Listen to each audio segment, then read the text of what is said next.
this is StayLit Love here, and I'm here to bring you a lituation as above, so below for the astrology forecast this month, February 2019. So February, we start off with a new moon on the 4th in the sign of Aquarius. Aquarius is a very innovative, future-orientated sign that is really about progressiveness and pretty much being your authentic self. It's an air sign. It has to do with the mentality of things, the higher mind, and kind of a genius energy. So activating the new moon energy for this month, we're looking at a lot of things moving forward, the future. And how better is that considering that, this is the beginning of the year. People are still setting in their New Year's resolutions. I like to call them more of intentions. Especially for the new moon, it's perfect to really set your intention. So this would be a really great time to have a ritual where you're setting your intentions about what is it that you are projecting in the future. We also have some planet aligning as well, which is Jupiter, which is a really benefactor planet. It's one of my favorite planets. It's the largest planet in the solar system. And Jupiter is a fire sign. Its rule is fire energy. It's ruled by Sagittarius. Well, it rules over Sagittarius. And so when you have an air and a fire sign, they're very complementary. So this is a sextile. The meeting of these two planets, considering that I believe this new moon is at 15 degrees Aquarius, and right now Jupiter is at 18 degrees. So we have a 3-degree orb. So this connection is really harmonious, and it's pretty much giving all of us the opportunity to have faith in the future. Like we're feeling like this optimistic, faithful, having faith in your future. Past January, it's been a lot of Capricornian energy, and we still have a little bit of Capricorn energy here this month lingering. But with this new moon, it's just bringing like this lightness to the energy, to our emotions, to our instinctual awareness, which is how we feel. So with that said, we're looking to, it's really good to project your emotions where it's optimism, where you're feeling faithful, where you're feeling joyful, jovial about your future. So be sure to do your rituals this month. I would say a great technique is to do some visualization about your future that you're projecting. Meditation is always good. Writing down, like write a note to your future self. That would be really good. And make sure you include your emotions and how do you feel. And go big. Go all the way big, because we have Jupiter really giving you all the goodies for what you want to set forth and intend for the future. So what we have next is that February 4th, we also have Venus entering Capricorn. So Venus entering Capricorn is really an interesting energy. And so with this energy, we have with this energy, it's like a really classic defining of what we value. We're valuing more traditional things. We're valuing commitments. Venus rules our relationship. Venus also rules women. Venus also rules money as well. So right now, with Venus going to Capricorn, and this pretty much lasts for about a month, I would say for this throughout the whole month, you want to really value things that will last. Valuing things that will last will bring you everything that you find to be a committed effort. This is giving you lasting value when you think of Venus in Capricorn. I would say Venus also rules fashion, so really classic looks is really important. Like the classic look that will transcend any trends is really good in beauty, like hence the red lip. The red lip is always in fashion, is always something that's trendy from the 20s, the 30s, the 40s, 50s, and so forth. Another thing, I would say being a little conservative with your money will be really good. Consider going maybe thrifting where you're getting old items or antique shopping if you want to buy yourself something, because Venusian energy is all about, feeling good and buying great things and possessing and having the best of the best. So when you're shopping and you're going out, say you're buying stuff for your home, it'd probably be a good idea you to go to like a antique shop. You'll probably find something really quite valuable. Again, saving money is really a good thing. You probably will be rewarded very well.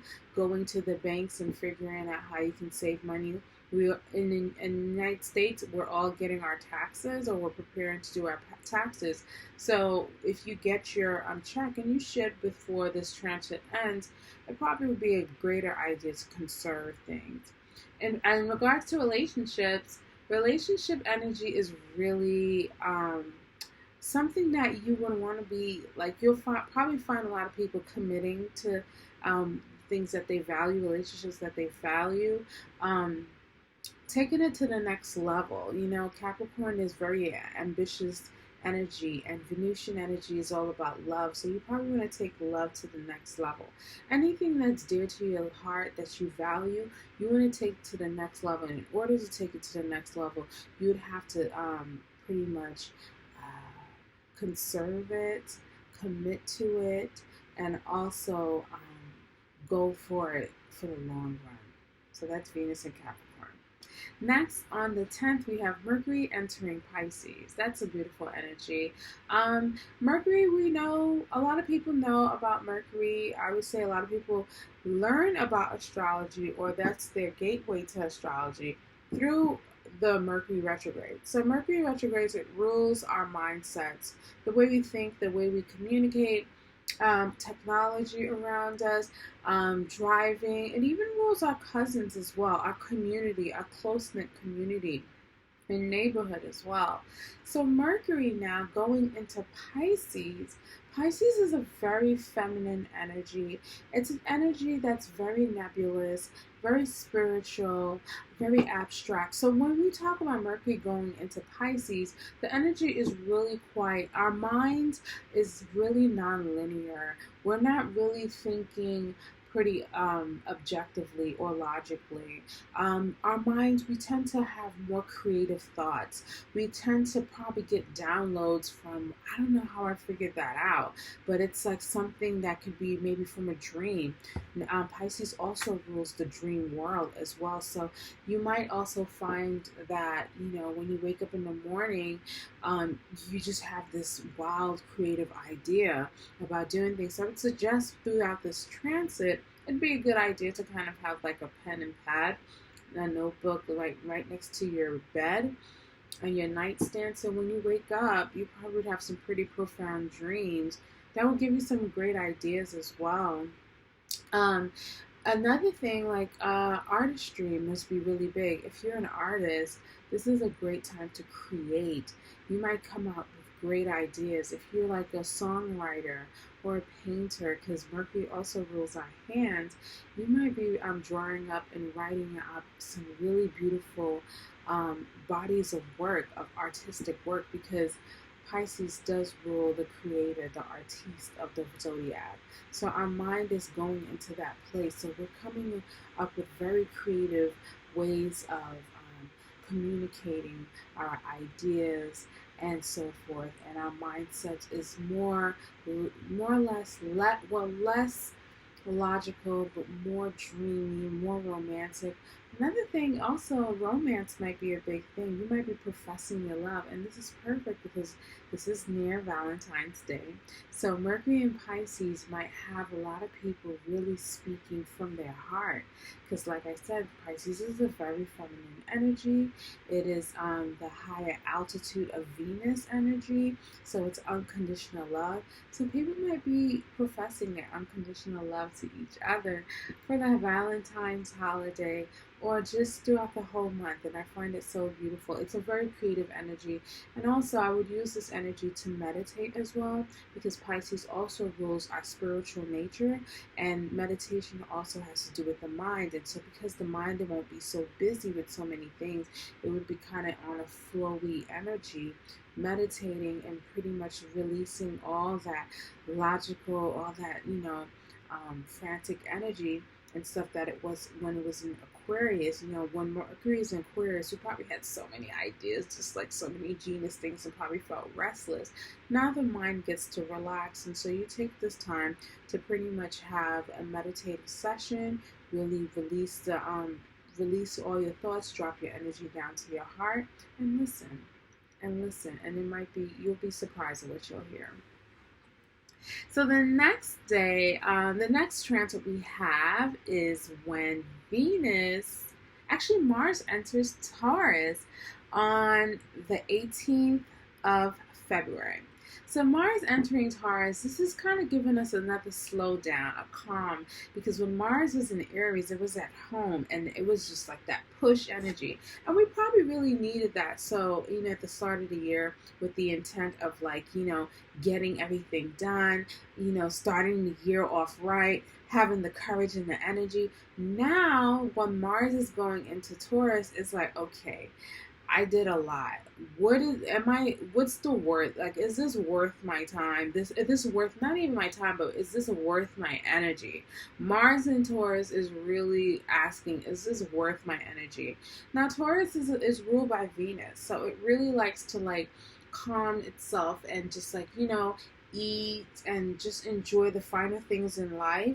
And so Mars, it's a very forceful, passionate kind of planet. And in Taurus, it's just the warrior in us really wants to know, is this worth all this energy? So right now we are assessing what is worth our energetic, our force, our drive to go after the things that we desire and what we find passionate, and what is it that we want to go after, and so forth. So this is the energy now. We're getting a little slowed down, and we're grounding ourselves with what is it that we're going after, and not just going, doing things and thinking later, as impulsive as Mars and Aries can be. So Mars and Taurus is really, grounding our energetic vibrations when it comes to what is it that we want to go after, our energy, our passions. It's really more sensual. We're more feeling our bodies. This will be a good time for a good massage, I would say, but it will also be a good time to kind of assess your finances, because Taurus does rule money. Like I told you, it's ruled by Venus. So maybe you want to take the time, again, another theme about finances. When in the States, we get our taxes, you probably want to assess and probably, put your energy towards that, and just check out what is it that you want to allocate money for certain things, what is worth your time. Taurus energy is about, self-worth. So, you have to preserve your energy, and that's all about self-care when it comes to, the energy that you put out there. So you need to really take accountability and be reliable, and easy does it. This is slow and steady energy. This is the slow and steady wins the race. So take your time towards what is it that you're going after, what is it that you're passionate about, and so forth, and always ask yourself, is this worth my energy? So next we also have on the 18th, Chiron entering Aries. Now, most astrologers don't really talk about Chiron. Chiron is a really interesting planetoid, asteroid. We're still trying to figure out what it is, but pretty much it's in between Saturn and Uranus. And so it has a really heavy energy, which is the wound, and the freeing aspect is when we heal, which is close to Uranus. Now, this transit takes about 8 years. And Chiron has been in Aries before, last year in 2018, but went retrograde back into Pisces, and now it's going back into Aries, where it's going to stay for the next 8 years. Chiron in Aries. Well, let's talk about Chiron in Pisces. Chiron in Pisces, if you have noticed, I seen that Chiron in Pisces was really healing the feminine energy. Because Pisces, again, like I mentioned before, is a very feminine sign. It's really one that, we would see throughout this transit that self-care and self-love is something that was just a constant thing. And that's because from the last 4 years of the transit, that's when we were healing ourselves, the feminine energy. And that goes for men and women, because we all have feminine and masculine energies. And that has to do with our emotions, our self-worth, what we value, right? So those things is like something that we had to really look into our emotional well-being, right? And see, how are you valuing yourself? How is it through self-care? Are you empowering yourself? I mean, there has been so many initiatives to help women, to push women to be more empowered, to feel good, because women in this society is usually, putting all their energy outwards to everyone, caring for their families, and and what we doing our work and stuff, and we have our children, and sometimes we're the last people that we take care of. And so then we have to kind of empower ourselves, and that's that feminine energy, regarding all people, all of us, because we are so outside driven, like, work driven, and don't really take care of the emotional well-being. So I would say from this whole transit, it really has healed the emotional wellness of the collective, of where we are. At least I would say we have really gained consciousness of the fact that, wait a minute, I have to take care of like the internal world as well. So now on the 18th, with Chiron going into Aries, there's more of a masculine kind of wound that we will be seeing. So with Chiron's transit, it's called the wounded healer. It's pretty much the mythology that comes with it is that there was a medicine man who shot himself, who had a bow and arrow. He was actually a centaur, kind of like the symbol for Sagittarius, half man, half horse, or half beast. And so he was more of a medicine man, an herbalist, and so forth. And his medicine, he shot himself in the foot. So it's like it's like he has the medicine to heal, but also it poisoned him. And he was unable to like really fix himself. And so that's the energy of Chiron. It's like a part of our chart. If you would do a natal chart reading of your own personal chart, you would see where Chiron is, and that's where you kind of have your personal wound, and it's with your intention is how you can heal yourself. And sometimes that would have to be something where it has to be a community effort, or definitely one that can help you liberate yourself in a way. So now back to Chiron being in Aries. Aries is a very masculine energy. It's very, go after, it's the first of the sign. It's very powerful. It's not powerful, but more or less takes initiative, takes drive. It rules the body, it rules the head, right? And last time Chiron was in Aries, I find it really interesting, was during the Vietnam War. And this is the first time we saw like the wounded soldier. This was the first time we saw like the real repercussions of war. We saw our men coming back, and they were wounded. And Mars and Aries energy is usually known as the warrior, as the soldier. So we were seeing the wounds of that. But at this right now with this transit, I think we're seeing how the masculine energy needs to heal. And I think with last year, with the Me Too movement, we've noticed how men of power have taken advantage of, their status with, all the allegations and the rape and everything that was going on throughout the whole Me Too movement. And we're all looking like, wait a minute, this isn't right, and this is something that's been going on right now. So I think that's the beginning of seeing the wounding of the masculine energy. We also have another buzzword that's going on, which is toxic masculinity. I attest that to Chiron and Aries, and that probably was happening when Chiron is in Aries last year. So there's going to be more themes that's going to really focus on the masculine energy of maybe driving, doing things too much, being so impulsive, just like that masculine energy. It's going to be some wounding, and it's going to be a gaping wound that's going to occur for the next 4 years. And I would have to say within 4 years after that, that's when we're going to start healing that energy. So how will you start healing your masculine energy? We'll look to your chart where Chiron is. And when I go through each sign, I will tell you where this wound will be occurring, and so you can get a head start and have a real awareness of how you can begin your healing process. So the next one, on the 19th, we have a combination, the full moon in the sign of Virgo. So Virgo is the sign of service. It's the sign of servitude.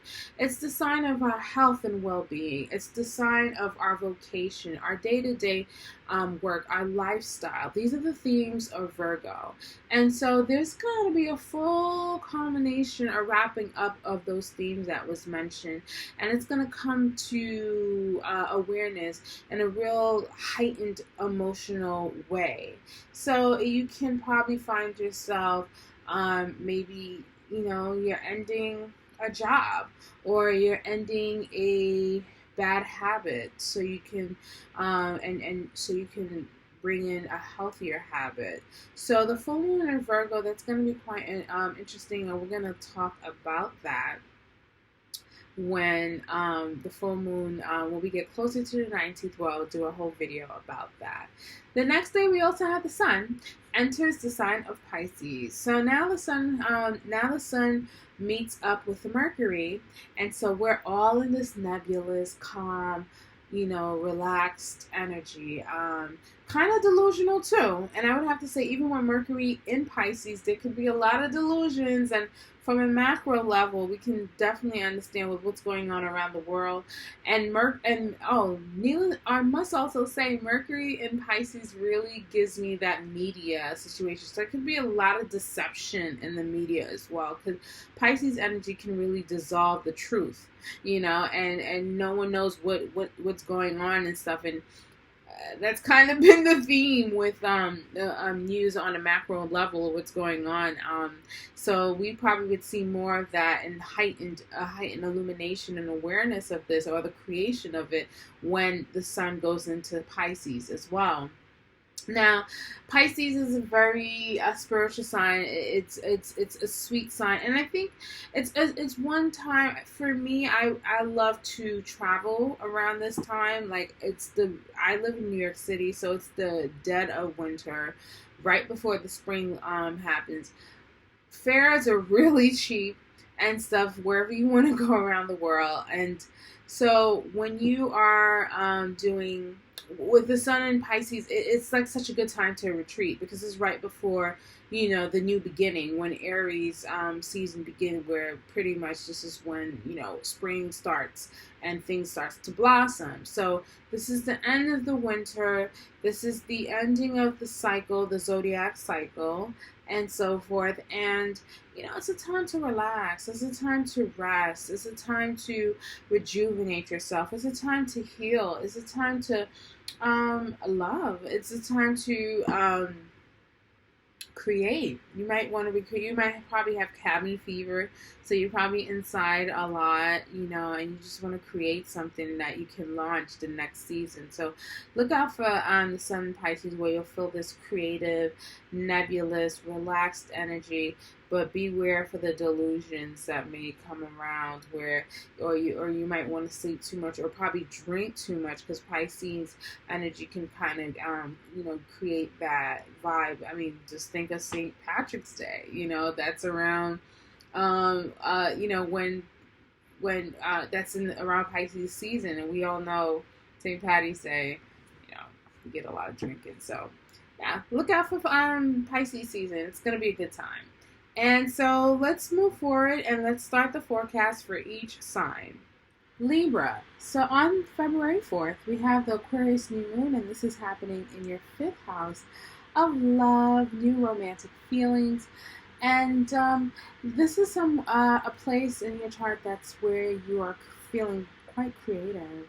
I would have to say that for the women out there, this can be really some energy to conceive, where you might find yourself pregnant by surprise. Aquarius rules shock value. It comes in a way to bring some sort of innovation, but ultimate freedom and liberation. But it comes in a way that is just like, wait a minute, did that just happen?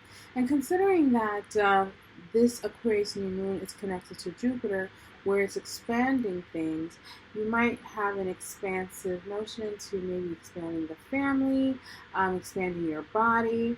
There's some real huge, big creative energy here that is quite abundant and fertile for you. And these fertile grounds could be where you are going on a nice date, where you're developing some romantic feelings for a significant other. You will feel quite moved to create in an innovative fashion. There'll definitely be a lot of themes about children, some new stuff, something that may shock you about maybe your children, the children in your family, and you might just primarily, why can't I speak?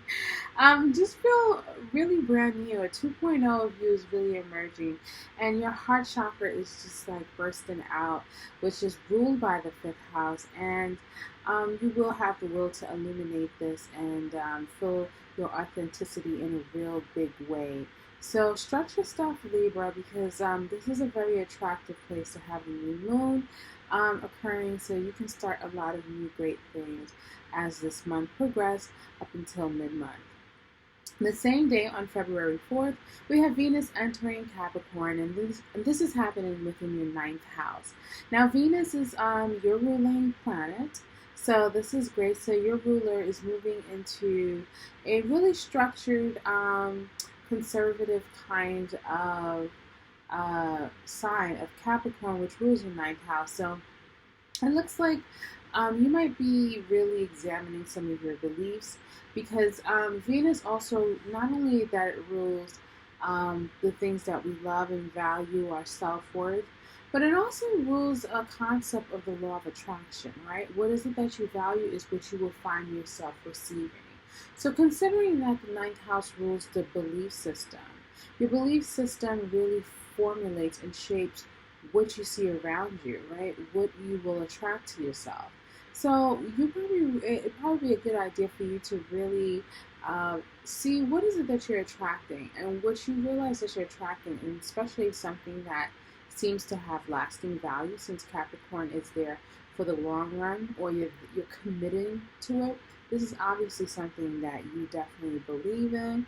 This is your truth, and so forth. So, and I would also say that because this is the 9th house, considering that there is a real committed energy to this, you will also find yourself attracting more optimism in your life as well. So enjoy that. There is fertile grounds again. 9th house is ruled by Jupiter and Sagittarius energy, so you definitely have the capability to, receive big things that really have a lasting value. Be open to receiving something that will last, something that is grand, something that is structured, something that is solid, and that's all Capricorn energy. So enjoy that, as it will be in effect. This transit will be activating up until mid-month March. Next, on the 13th, on the 10th, we have Mercury entering Pisces, and this is in your 6th house. So Mercury now is pretty much it's a planet that rules our mindset, how we speak, how we communicate. right? And Pisces is very a nebulous sign. It's very spiritual, one that can kind of bring some delusions. And I would have to say, with Mercury entering Pisces, and this is within your sixth house of work, your lifestyle, you may find yourself being very creative when it comes to your communication. Maybe based on your work, there might be more creative projects at work. This might be also a creative way of looking at your well-being and wellness, as the sixth house also rules our health. So there might be some, you might be speaking to others or conversing with people or learning or researching and looking up non-linear ways of having a better wellness routine, something that works with your lifestyle. And with this energy, I would encourage meditating more, as you know, Mercury is a really buzzy kind of energy that's looking for the logic. But in Pisces, there's no logic. It's non-linear energy. It's abstract. It's really where the mind retreats and goes to the right side of the brain. And so meditation is where you could really fill up that energy and really kind of cleanse and clear your mind.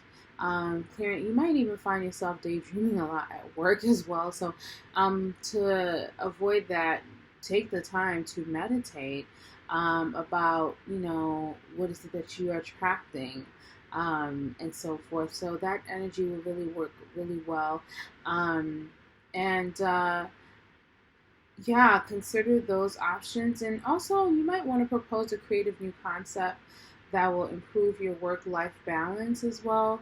So use this energy very wisely, and don't allow, that Piscean energy to make you quite delusional where it can occur at work especially. So on the 18th, you have Mars entering Taurus. So Taurus is another fellow sign that is ruled by Venus, but this is an earth sign. And Mars is the energy that we embody, how we go after things. And so I would have to say, and this is activating your 8th house. Now the 8th house is the house that's ruled by Scorpio. So it's really hidden desires, sexual pleasure. So you might really have a passionate drive.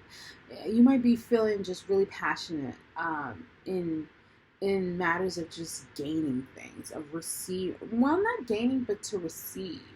Receiving things of what you desire. You find that you have a willpower to gain what is it that you want. And also, this is definitely a transit that will heighten your sexual drive.